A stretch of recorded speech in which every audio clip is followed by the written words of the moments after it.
Shalom, Horas Damang Dainang, Bapak Ibu yang dikasihi oleh Tuhan Yesus Kristus. Mari kita memuji Tuhan dengan bernyanyi dari buku ND nomor 114 ayat 2.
Kasih karunia dan damai sejahtera dari Tuhan Allah Bapa kita dan dari anaknya Tuhan Yesus Kristus menyertai kamu sekalian.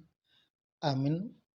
Firman Tuhan untuk kita pada hari Senin 11 Juli 2022 diambil dari kitab 1 Petrus 1 ayat 17. 1 Petrus 1 ayat 17 demikian bunyinya. Dan jika kamu menyebutnya Bapa, yaitu Dia yang tanpa memandang muka menghakimi semua orang menurut perbuatannya, maka hendaklah kamu hidup dalam ketakutan selama kamu menumpang di dunia ini.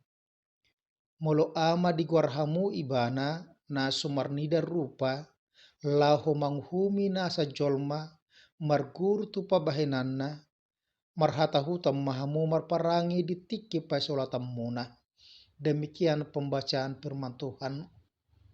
Saudara-saudara yang kasih oleh Kristus,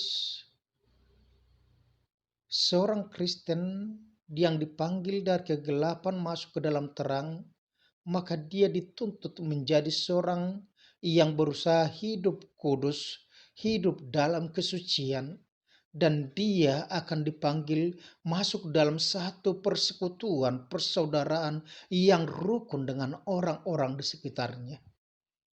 Oleh karena itu di dalam kehidupan kita sebagai manusia-manusia yang sudah dipanggil Tuhan, kalau kita membaca dalam ayat 18 dikatakan sebab kamu tahu bahwa kamu telah ditebus dari cara hidupmu yang sia-sia yang kamu warisi dari nenek moyangmu itu, bukan dengan barang yang fana, bukan pula dengan perak atau emas, melainkan dengan darah yang mahal, yaitu darah Kristus yang sama seperti darah anak domba yang tak bernoda dan tak bercacat. Apa artinya? Bahwa sebagai korban untuk penebusan kita adalah darah Yesus Kristus sendiri, di mana dia sudah dikorbankan untuk menjadi korban penebusan dosa, korban penghapusan salah, sehingga kita diperdamaikan dengan Allah yang Maha Kudus. Oleh karena itu di dalam perjalanan kehidupan kita dituntut supaya kita menjadi orang-orang yang berusaha untuk hidup kudus dengan senantiasa mempergunakan firman Tuhan menjadi dasar kita bertindak berhubungan dengan orang lain dalam melakukan setiap perbuatan-perbuatan kita.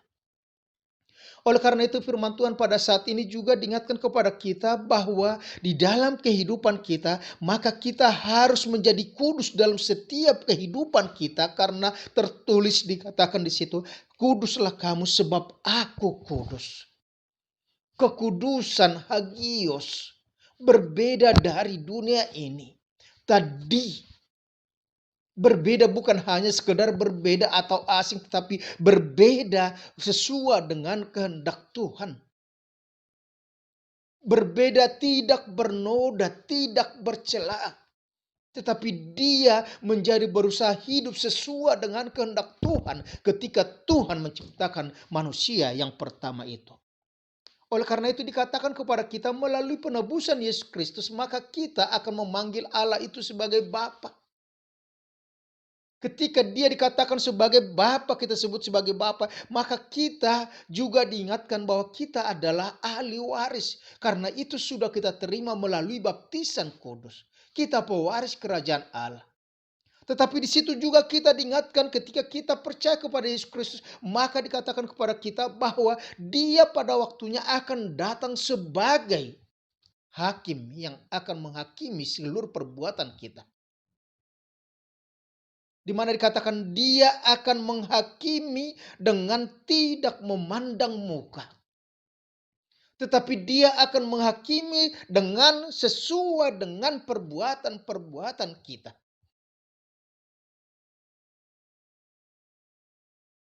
Kalau dikatakan bahwa hukum tabur tuai masih berjalan dan berlaku dalam kehidupan kita, apa yang kita tabur maka itu akan kita tuai. Maka dikatakan dalam kehidupan kita saat ini supaya kita ketika kita menantikan masa penghakiman itu, maka dikatakan dalam kehidupan kita supaya kita senantiasa hidup dalam ketakutan selama menumpang di dunia ini. Karena dunia ini bukan tempat yang sekekal untuk kita. Tetapi dunia ini hanyalah tempat perhentian sementara bagi kita sebelum Tuhan memanggil kita sampai kepada kehidupan yang kekal.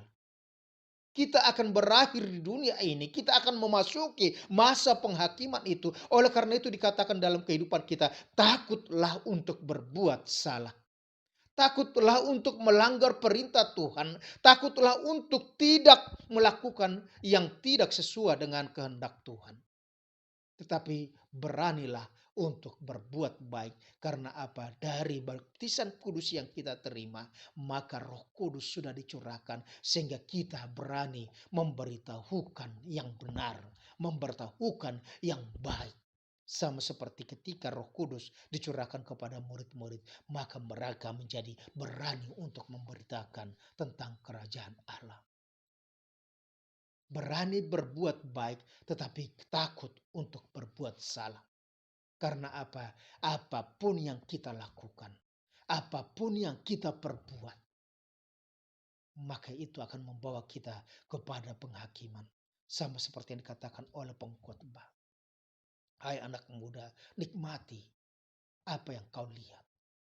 Tetapi ingat, itu semuanya akan membawa engkau sampai kepada penghakiman. Kepada kita akan dituntut sesuai dengan perbuatan-perbuatan kita. Dan semua perbuatan kita di hadapan Tuhan, di hadapan Allah, di hadapan Bapa yang Maha Tahu. Tidak ada yang tersembunyi. Kita tidak bisa mengatakan saya sudah melakukan yang benar. Mungkin kita melakukan yang benar menurut kita. Tetapi itu tidak sesuai dengan kehendak Tuhan. Itu sebabnya dalam kehidupan kita selalu dikatakan supaya kita hidup sesuai dengan etika Kristen. Untuk menyesuaikan itu sesuai dengan etika Kristen, maka harus ada dalam setiap tindakan perbuatan kita dikatakan ada ujiannya, ada patokannya, ada patron yang kita lakukan. Yaitu pertama dikatakan motivasi kita untuk berbuat harus benar. Dasar kita berbuat itu harus benar, motivasinya benar. Yang kedua dikatakan cara kita berbuat itu. Cara kita melakukannya, metode yang kita pergunakan itu juga harus benar. Yang ketiga dikatakan tujuan kita, goal kita itu harus benar. Motivasi atau dasar, cara atau metode, dan juga tujuan atau goal itu harus benar. Maka itulah yang disebut dengan sesuai dengan etika Kristen. Di mana kita akan bertindak dengan benar. Kita akan bertindak dengan yang sesuai dengan kehendak Tuhan. Bukan sesuai dengan hanya keinginan kita, keperluan-keperluan kita, kepentingan-kepentingan kita. Oleh karena itu dikatakan kepada kita pada saat ini, ingatlah kita hidup menumpang di dunia ini. Sebagai penumpang, kita harus berhati-hati untuk hidup jangan menjadi sama dengan dunia ini. Unang sarobang do pertibion alegabe baru, karena akal budi kita sudah diperbarui oleh terang firman Tuhan. Kita hanya mempunyai waktu yang sementara di dunia ini. Oleh karena itu, pergunakan waktumu yang sementara untuk berbuat baik sesuai dengan kehendak Tuhan.